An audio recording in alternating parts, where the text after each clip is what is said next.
Why is it so important that we have organizations like WiTVoices? What is the purpose of the organization, and what are some of the problems that we have within technology that organizations like yours hope to address or fix? Yeah, so Kendrick, thank you for having me on the podcast. And let's start with that. So, With Voices is different. I do have another organization that I run, which is just a Mhm. sort of a meetup group for women in tech. And there's a lot of those, right? With Voices is different because it is more than just having women in the room or at the table, it's about having their voices be heard. So my tagline is find your voice. So it started with me going to conferences and realizing, and this is like 2 decades ago, realizing that it's mostly male speakers. So I started speaking, and then I started working at Microsoft and encouraging, like these amazing scientists and PhDs in mathematics working on AI models and quantum computing, telling me that they don't want to do public speaking in a conference setting. So I started this organization with that in mind because I don't think it's a lack of talent, and I don't think it's a lack of courage. I think that it is a lack of the right opportunity and environment for creating women's voices to be heard. And, so this is why I started the organization. And I'm seeing similar patterns in every new technology that comes in, including in AI spaces. So if I ask you, hey, give me names of, two people in AI, what comes to mind, right? The founder of ChatGPT, right? you Yeah, yeah, know, Sam you know, Altman. probably think about Google CEO. Yeah, yeah. And so, I know, I have a very good friend who actually is a leader in AI, who is Aishwarya Srinivasan. She speaks on LinkedIn. She is amazing.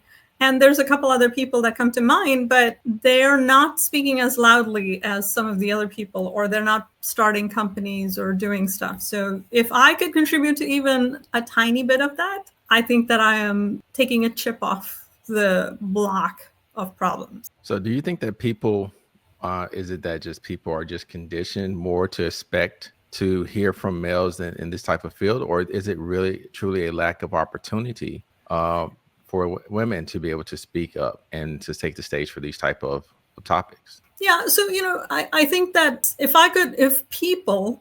there are smart people in the world who are working on this problem, if they could find one solution, then the problem would be solved right now. Because we've thrown money at this problem, we've thrown attention to it, we've created programs and whatnot. I think it's a combination of things. And so while we are creating communities, like you said, there's a lot of women in tech communities. There are communities that are promoting women to get together, and there are more women. When I started 35 plus years ago in industry, there were hardly any women, and there are so many more women now that are graduating university with technical degrees going into these fields. My little sliver where I'm contributing is completely different. It's allowing women to share their expertise, to speak, to not just in conferences, but even in podcasts. How many women, speakers do you have versus men? So things like that. So in a little way, I'm trying to make it so that the tech world, whether it be AI, infosec, or whatever comes next, robotics, has a representation of women speakers that show up. Because and I know you have a daughter, women, you know, are inspired by other women speaking up. And I've had so many people come to me after I've spoken at an event saying, you've inspired me to speak. So, Well, the interesting thing is you inspired me to even take this step in AI because I was at after attending your event, it caused me to kind of step back, and I was exposed to some things.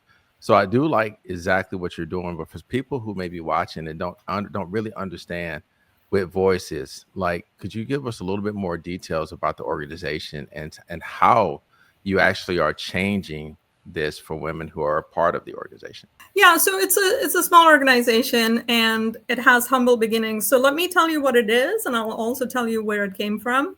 So what it is it's a South Florida-based community. Of course, you can join us virtually from anywhere in the world. And what we do is we meet weekly virtually, and we encourage, we practice speaking up. And it's a community that actually works on not just speaking skills. So communication skills is a big part of it. But because we have different flavors of women who participate in this, so I have a security expert, I have a business analytics expert, I have a DBA, I have a PM, I have some hardcore developers. And so what we're doing is, by us all communicating and speaking and building our speeches together, we're learning about technology from each other. So it's the ultimate geek club. And also we host 4 events a year. Where and these are conferences, and one of them you attended, Kendrick, where my speakers who have been working on this tech come and do their presentations and talk about these things.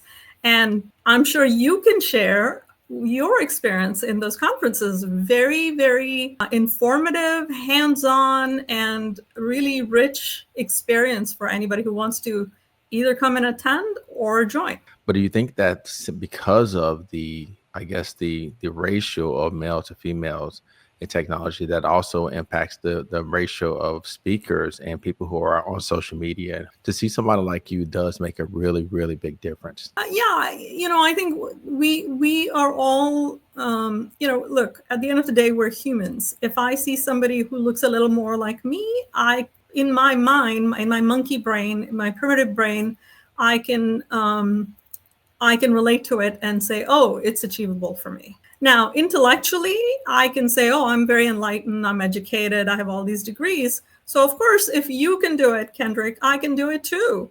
It's humanly possible. But at some basic level, there is that, right? The barrier. I used to volunteer and teach a TEALS class. I don't know if you know what that is, where so there are many schools around the country in the United States that don't have the money for hiring a full-time computer science instructor. So there's a nonprofit that actually gets people to volunteer, professionals to go volunteer and teach computer science. And usually it's more than one person who signs up for a class. So, you don't have to teach 5 days a week. Somebody else is doing 2 days or 3 days. Anyway, I showed up and I volunteered for a couple of years. And I was shocked because usually it's just the guys who join. And with me being there as a woman, it made an impact. Now, we live in the world of all kids having mobile phones. So this shouldn't be a new concept for people that there are women in tech, right? And people, play games all the time. They know more about computers than I do as far as games and usage and what's trendy and whatnot, because I'm the coder, right? I'm the geek. And yet I found that even showing up and teaching a basic computer science class made an impact. So imagine seeing a speaker at a conference with 50 people, 500 people, 5,000 people. It's huge. It makes a huge impact. There's so much talk right now about AI. It's kind of overwhelming, right? It's almost like you're at the point now where you're just kind of tired of hearing about AI. Yeah, absolutely. So AI is becoming part of life. So it's not even a choice at this point, right? I tell people, like, the first use of AI was spam filters, right? Which is very old. And for your audiences, if you want to Google the Bryant Gumbel video from MSNBC back in the day when they were talking about what is a email and who needs it. There it is, violence at NBC, GE.com. I mean, well, Allison should know. What is internet anyway? Internet is that massive computer network. The one that's becoming really big now. What do you mean that's big? How does one? What do you write to it like mail? No, a lot of people use it and communicate. I guess they can communicate with NBC writers and producers. Allison, can you explain what internet is? No, she can't say anything in 10 seconds or less. Allison will be in the studio shortly. What does it mean? It's a giant computer network made up of started from. Oh, I thought you were going to tell us what this was. It's like You've a been looking in the computer dictionary. billboard. It's not in there. It's a computer billboard, but it's Right. nationwide. It's several universities and everything all joined together. And Right. And others can access it. Right. And it's getting bigger and bigger all the time. It Just came in great. really handy during the quake. A lot of people, that's how they were communicating out to tell family and loved ones they were okay because all the phone lines were down. I was telling Katie, and I've But been you don't talking. need a phone line to operate internet? No. So that's how I feel like we are with AI. There's a lot of hype, there's a lot of good and bad information, but AI is inevitable. It's everywhere. Even our search now is AI based, right? So Google search now is AI based. Any search, it doesn't matter which search engine you use. So the way I see AI is that if you don't understand how AI works, and you don't have to be an AI scientist or anything like that, but if you don't understand basics of AI and how it works, then there's a lot of things that you will miss out on. So for instance, even, it doesn't matter what kind of job you're doing, there's an impact of AI. AI is involved in it.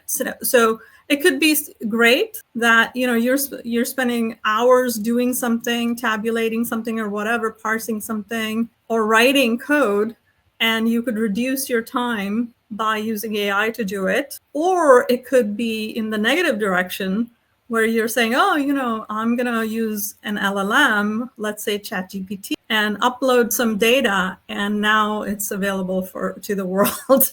So there's good and bad. And so I think understanding AI is very important. Using AI is very beneficial, and having a healthy understanding to not allow AI to misuse your data is also useful. What do we need to know about data analytics? So yeah, my path to AI was through data. So what happened was, I started way, more than 30 years ago, doing just hard coding, and then I got into data. And data wasn't, to me, it was like no big deal. It's just programming with data as opposed to programming. So it was just like any other data structures that I learned in school. And then I started dealing with big data. And when you're dealing with big data, then everything matters. Like, if you want to change a comma somewhere, but you can do it in one row very quickly. If you want to do it in 100 rows, yeah, that's a little harder. But if you want to do it in 1 billion rows, then you better have the CPU for it. If you have some temporary thing, then you have storage for it, and you better have time because it's going to block. So that's where the data came in. And when we had a lot of data, because I took my first neural network classes in the 90s, and AI has been around for a long time. But once you have that much data, and because a lot of AI, not all, but a lot of AI is just doing something with the data, right? Finding something with the data, making data useful. Now AI becomes possible, powerful, and useful. Yes. So that's like the transition of data analytics and AI. So without data, there's AI, but not as powerful. Without data analytics, there's not the beginnings of all our models like classification, regression models. Those are all AI models that are based on statistical analysis, which is analytics of data. For somebody who's interested in getting started with Yeah. AI, right? You say we should all know this. This is becoming part of our life, and we should have a higher level of understanding just beyond allowing it to check our grammar and spelling and maybe make contracts, right? Or something like that. How do we get started? What is the best path for somebody who's a complete beginner to start learning AI? Yeah, so there's a lot of free resources out there that can be used. And so the question I'll ask, it's like anything else. It depends. So are you looking to get into data in AI as in somebody who's going to do AI for development reasons? Are you getting into AI as a tool to make your life better? And are you doing it to become a, AI professional, InfoSec professional, data professional, whatever it is? So there's different pathways. The good news is, we live in the age of vast internet. It's just like, if you want to learn how to change oil in your car, you used to have to talk to your dad or somebody, but now you can YouTube it. It's the same thing with AI education. There's free courses available from Google has it, Microsoft has it, all these companies. And there's a lot more. If you go to the Hugging Face website, they have really amazing courses, but they're a little more technical that you can do, learn all about AI. And of course, YouTube has videos ad valorem of how to use AI to improve your life in general. So, Well, for me, cybersecurity has been, for the last 5 to 10 years, it's been the field. It's like the thing that everybody wants. I've started to see a shift in the industry. yes. And so for me, I'm trying to figure out for those, like even right now, there are people in school still getting cybersecurity degrees. Yes. And I feel bad for them because I feel like cybersecurity, that this age of that being the job Yeah. is kind of going away. So this new age of AI, is this the next big thing as far as careers? And also the biggest thing that I find, if it is, how do you prepare for it as it relates to an actual job function, right? Not just using it, but what are the jobs of the future? What are the AI jobs of the future? So Yeah. So great question, because I think that there's a lot of hype around this topic at all. And, I'll tell you, as somebody, so let me take a step back and I'll come to cybersecurity. As somebody who's coded all their life, as things progressed, coding became easier. And, now we have vibe coding, which is AI, where you can talk to AI and it'll tell it, hey, create this program for me. And you can do it. However, if you understand code, then you can do it so much better, more powerful, and everything, because it only takes you so far and it's only so good, right? So this is what I would say, is that if you want to be a hardcore AI person, you need to take classes in statistics and mathematics, because that's the basis of what AI is doing. Not because you're going to be doing it by hand, but you have to kind of understand what's happening in the background. As a user, you don't. But if you're really leveraging, if you're creating new models or whatever, leveraging AI for the right reasons, you have to have a basic. It's the same with cybersecurity. I think the basics remain. So, I have colleagues that work in cybersecurity, and I'm looking at their tools where you can actually, chat with the agent, an AI agent that is designed for a cybersecurity product that can tell you about vulnerabilities, that can do, parse a log stack and tell you what's going on, where did the breach happen. They have recipes to apply, solutions and things like that. Even so, if you don't know what's happening, you're still going to leave holes. And that you can't rely on AI. You can't model the next vulnerability, because as you know, like if AI is looking for cats, you can train it to find cats. If AI is looking for dogs, you can train it to look, classification for dogs. But if AI is looking for the next vulnerability, there's no such thing, right? Now, you can program AI to find anomalous patterns. And some of them might be holes in security. Some of them may be not. It could just be anomaly in the system. And that is 100% possible.